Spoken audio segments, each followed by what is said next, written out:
So this is a problem that if you've got it, you might not even be able to pinpoint when it actually started. Regardless, depending where you are on the scale of things, it might be a little bit comforting to you. It might be a little bit annoying. Or to be honest, it could have got to the point where it's all consuming and not just life changing. It's massively changed your life, and more sadly, the life of people really close to you, like your spouse.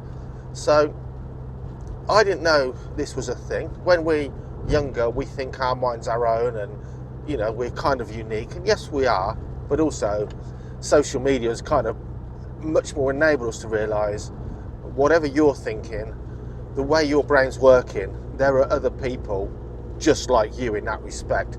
So I had this thing, I didn't tell anyone. I can't remember it going on before I was a sort of an early teenager. Don't know when it started. I can remember certainly in my 20s still not thinking it was a thing, not a problem. And then I realised it is a thing. So this problem we're talking about today might at the moment be just something insignificant, even comforting for you, but it might be way out of hand. So in this video, I'm going to tell you how you can stop it dead forever, but it's going to need still strength and willpower, or to be honest, you probably wouldn't be watching videos to help you like this anyway. So here's how it started for me. I've always been tidy. I like things tidy.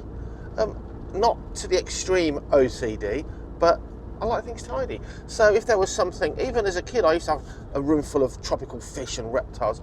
If something was out of place on the floor, I'd pick it up and throw it in the bin. Bit of fluff, bit of something, maybe I'm making something, there's a little bit of offcut or something, I'd throw it in the bin.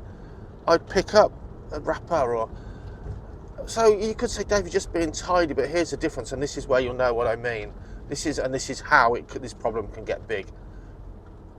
I was picking things up off the floor. Let's fast forward. Let's fast forward to my 20s. A print finisher, working with some really filthy, scruffy people and some really tidy people, depending where I worked.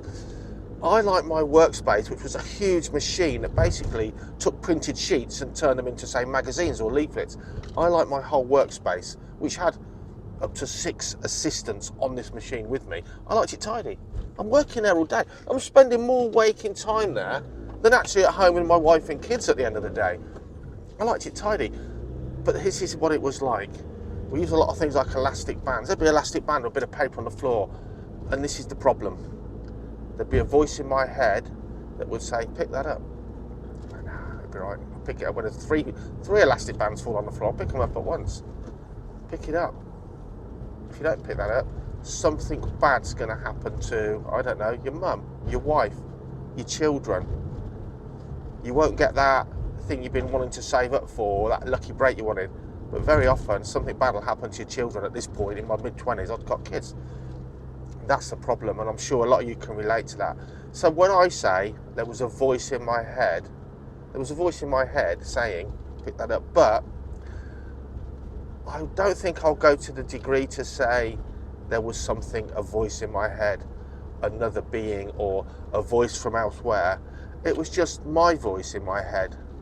Literally my subconscious saying to me, but not subconsciously, pick that up or something bad will happen.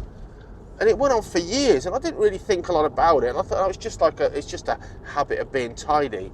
But when you have a voice in your head saying, if you don't pick that up, something bad's going to happen to your daughter or your son, you've got to recognise you've got a problem. How long have you let this problem go on for? For me, it was years, and it got to the point I literally thought, I am quite strong-minded, but I did think, I've had enough of this. This is ridiculous. And this is the answer, guys.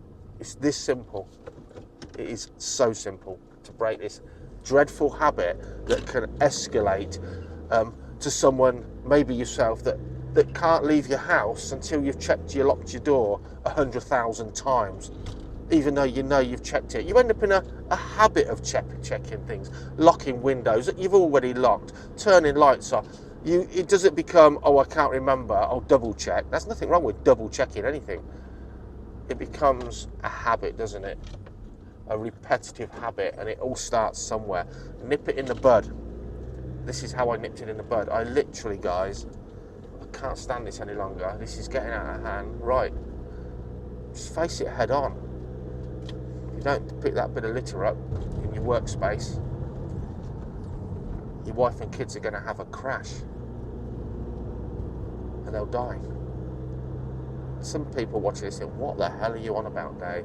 But I know a lot of you are thinking, yeah, I know what he's on about. They're going to have a crash, they're going to die, I better pick it up. Just don't. It's so simple to say, and it's so simple to do. Just don't. When you hear that voice say, if you don't do that, this bad thing's going to happen, just say, okay then, it's going to happen. I'm not doing it. Every single time you go to impulsively do something because there's a voice in your head saying, if you don't do this, something bad's going to happen. Yeah, okay then. We'll see. Can't live like this forever. Let's see. Because do you know what? Nothing bad will happen. Nothing bad will happen by coincidence or action because you didn't do what that little voice asked you to do. Just don't do it. It takes a bit of willpower. But when you think about it, you're not a stupid person. You're probably actually quite an intelligent person. Often the case when you're inflicted with minds that overwork.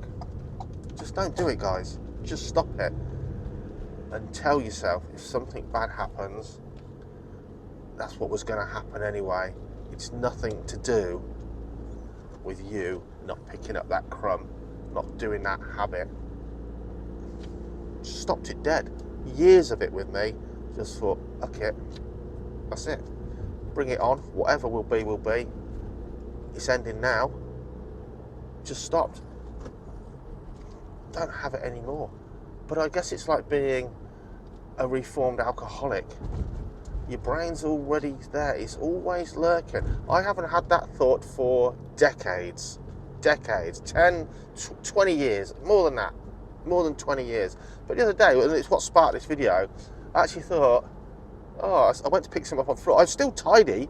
And I thought, God, I remember when I was afflicted with a little voice in my head that said, if you don't pick that up, something bad will happen. Just to stop you being tidy, I still like tidying up. I still like things. I'm not as meticulously worried about stuff now.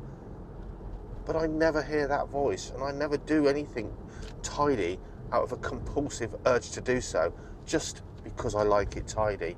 That, again, might not make any sense to some people, but those of you that know will know. There's a big difference between thinking about a situation normally and not having a voice, even if it's your own subconscious. Again, I didn't have some strange voice telling you a bad thing will happen. Get a grip. You're not a stupid person. Face it head on.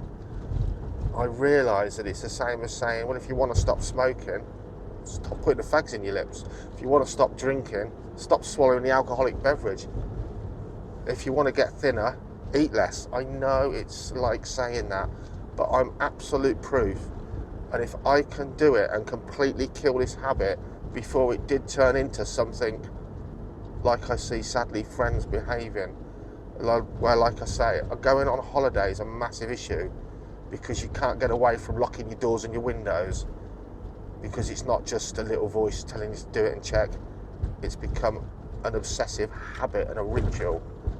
Guys, if one of you takes from this video, do you know what, I'm just going to do what Dave said and I'll blame him when it all goes wrong. It won't. If one person breaks that habit and lives a life free of this horrible OCD habit, then it's worth putting this video out there. So almost no one knows that I've suffered from this in the past. My wife, my kids, a couple of young people that have got the problem or had the problem, and I've told a lady who's a good friend of mine whose husband suffers from it to a high level, and it is life changing, it's life debilitating. and it's massively problematic for your spouse, girlfriend, boyfriend, and even your children and so on. This thing can get out of hand, and if you haven't got to that stage yet, just stop it. Just stop it. Think about it. It's just a voice in your head that you've allowed to become nothing more than a habit. Be tidy. Pick up those things.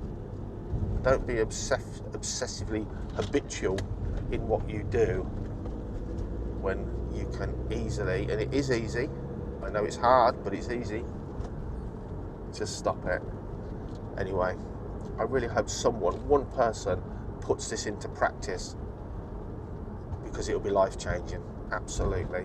Certainly for me, certainly you can do it too.